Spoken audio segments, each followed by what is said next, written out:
उषा ज्योति welfare society और भारतीय जनता युवा मोर्चा सदर शहर जिले की पहल पर शुक्रवार को अगरतला के पुराने मोटर स्टैंड क्षेत्र में पेट्रोल पंप के सामने पैदल यात्रियों के बीच मास्क और साबुन वितरण करते हैं। कोरोना महामारी की स्थिति में राज्य सरकार और विभिन्न संगठन राज्य के विभिन्न हिस्सों में संक्रामक रोगों के प्रसार को रोकने और लोगों की सुरक्षा के लिए जागरूकता शिविर आयोजित कर रहे हैं। सदर शहर जिला युवा मोर्चा के अध्यक्ष प्रसन्नजीत घोष, IT और सोशल मीडिया प्रभारी और सह प्रभारी प्रणब पाल और अन्य नेता भी आज की जागरूकता शिविर में उपस्थित थे।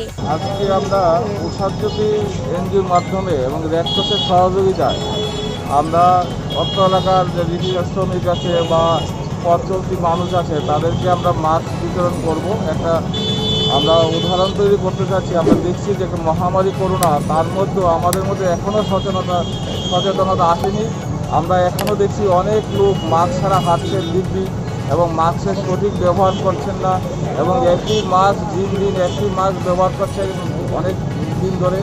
এই জিনিসটা সচেতনতা করার উপলক্ষে আমরা আজকে মাস্ক বিতরণ করবো এবং সাবান, স্যানিটাইজার তাদের মধ্যে আজকে আমরা এই জিনিসটি বিতরণ করবো। কি আপনার নাম?